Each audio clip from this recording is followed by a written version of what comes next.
बहुत दिनों की बात है। किसी शहर में एक मालदार आदमी रहता था। उसका नाम फ़कीर चंद था। वो शहर के सबसे मालदार आदमी था, मगर कंजूस मक्खी चूस भी था। उसका हुलिया भी अजीब था। बाहर को निकली हुई तोंद, छोटा सा कद, जब वो चलता तो मालूम होता कि फुटबॉल लुढ़क रही है। फ़कीर चंद की बीवी बहुत अच्छी थी। वो गरीबों की मदद किया करती थी। मंगल के दिन तो सेठ फ़कीर चंद की हवेली के दरवाजे पर सारे शहर के फ़कीरों और अपाहिजों का हजूम रहता था, क्योंकि उस दिन सेठ की बीवी हर फ़कीर को एक पाव आटा हिरात दिया करती थी। सेठ जी को ये बात बहुत बुरी लगती थी, मगर वो बीवी का मान भी रखते थे, इसलिए कुछ कहते ना थे। एक बार सेठ जी ने बीवी को समझाया भी था, इन फ़कीरों साधुओं को हिरात देने से कोई फ़ायदा नहीं। ये सब बाज़ार में बेच देते हैं और अफीम खाते हैं, दम लगाते हैं और मौज करते हैं, यानी हमें बेवकूफ़ बनाते हैं। इस बात पर बीवी ने सेठ जी से कहा था, खुदा ने हमें जो इतनी दौलत दी है वो इसी हेरात का नतीजा है। फिर उसने सेठ जी को इनकी गरीबी का ज़माना याद दिलाया, जब उनके पास फूटी कोड़ी भी ना थी। सेठ जी को इस बात पर सख्त चिढ़ थी कि कोई उनका बीता हुआ ज़माना याद दिलाए कि वो क्या था और अब क्या है। क्योंकि वो अपने आप को खानदानी सेठ कहते थे, इसलिए वो चुप हो रहे। दुनिया के दूसरे मालदार आदमियों की तरह सेठ फ़कीर चंद को भी अपनी दौलत बढ़ाने की फिक्र लगी रहती थी। उसके गोदाम में शक्कर, नमक, तेल, गेहूँ, चावल और दालों के अंबार लगे रहते थे। वो शहर के सबसे बड़े थोक व्यापारी थे। जब कीमतें बढ़ती तो सेठ जी का खून बढ़ जाता, अगर भाव घटता तो सेठ जी परेशान हो जाते। उनकी रातों की नींद हराम हो जाती, भूख गायब हो जाती। एक साल ऐसा हुआ कि मुल्क में बारिश नहीं हुई, कहत पड़ गया, अनाज बाजार से गायब हो गया और गल्ले की कीमतें बहुत बढ़ गई। सेठ जी ने अनाज की फरोख्त बंद कर दी, क्योंकि वो जानते थे कि अनाज की कीमतें और बढ़ेंगी।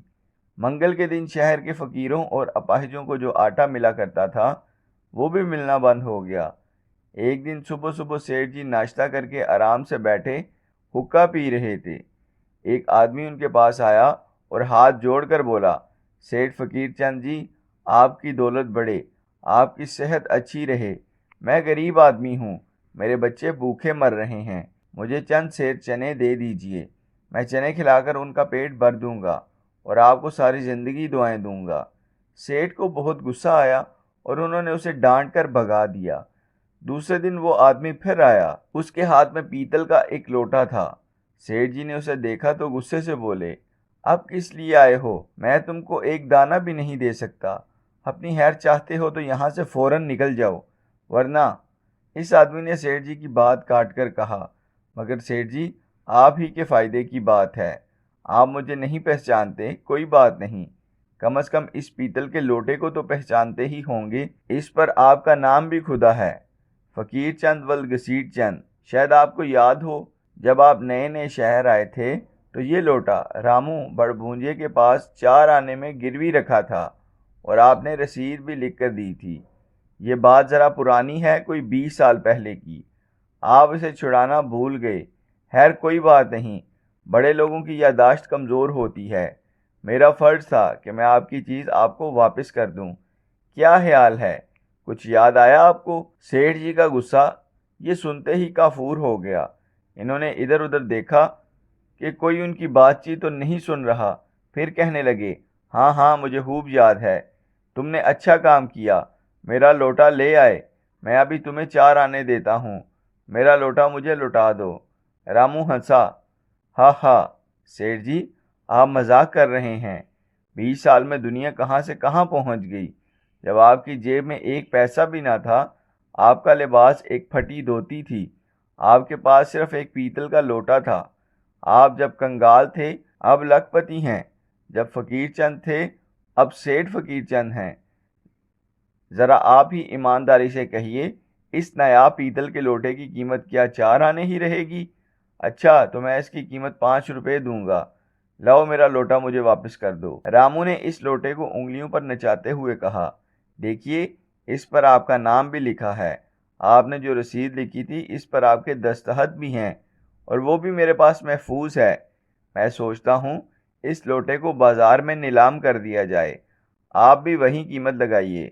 भला सेठ फकीर चंद का लोटा, उसकी कीमत तो 1,000 भी कम है। 1, 2, 3 सेठ फकीर चंद का गिरवी रखा हुआ पीतल का लोटा, फिर सारा शहर जान लेगा कि सेठ फकीर चंद 20 साल पहले क्या था। अच्छा सेठ फकीर चंद जी, अब मैं चलता हूँ, आपका लोटा मेरे पास हिफाजत से रहेगा। ये कहकर रामू दरवाजे पर निकलकर ये जा वो जा।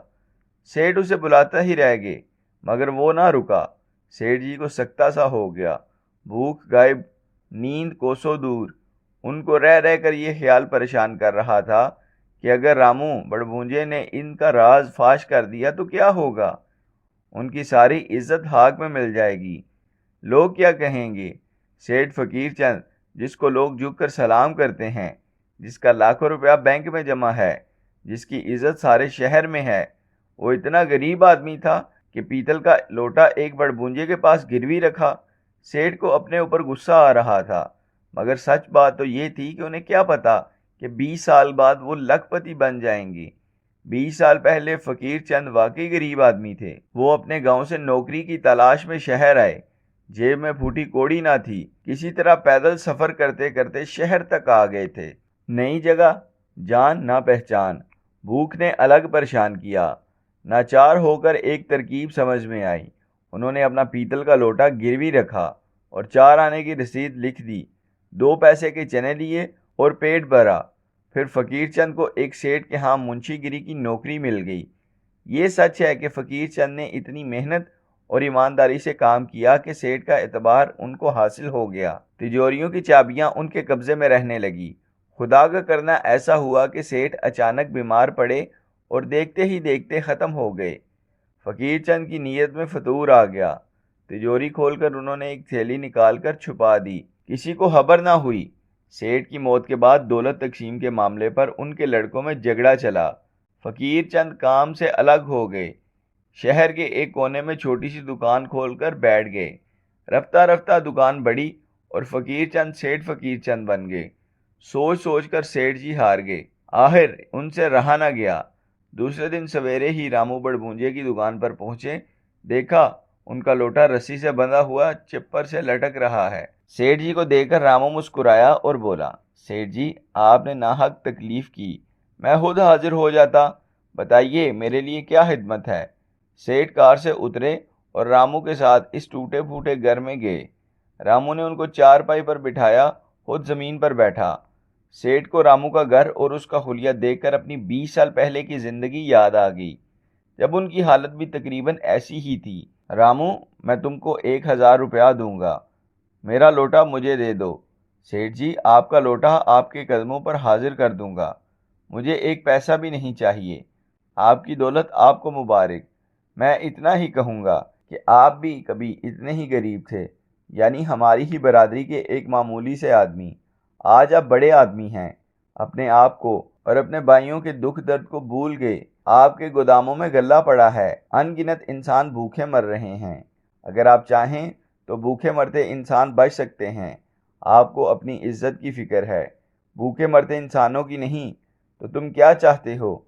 मैं आपसे दरख्वास्त करता हूँ कि मरते हुए इंसानों को बचाइए। इसमें सच्ची खुशी है, ये आपका फ़र्ज भी है। मैं आपका लोटा नीलाम कर सकता हूँ, मगर मैं इतना जलील आदमी नहीं। गरीब ज़रूर हूँ। आपको लोटे की कितनी फ़िक्र है, यह आपके चेहरे से जाहिर है। काश आप इतनी ही फ़िक्र गरीबों की भी होती। बस करो रामू, बस करो। तुम सच कहते हो, तुमने मेरी आंखें खोल दी। मैं एक एक दाना मुफ्त बांट दूंगा। ये कहकर सेठ जी उठ खड़े हुए। एक हफ्ते तक सेठ फकीर चंद के गोदामों से गरीबों को मुफ्त गल्ला बंटता रहा। यही नहीं, सेठ फकीर चंद ने कई हजार की रकम और कपड़ा मुफ्त गरीबों में तकसीम करने के लिए भी दिया। फिर शहर के दूसरे आदमियों ने भी सेठ की देखा देखी ऐसा ही किया। सेठ की बीवी और दूसरे लोग सेठ की दरियादिली पर हैरान थे, मगर ये बात सिर्फ रामू जानता था कि ये सारी करामत पीतल के लोटे की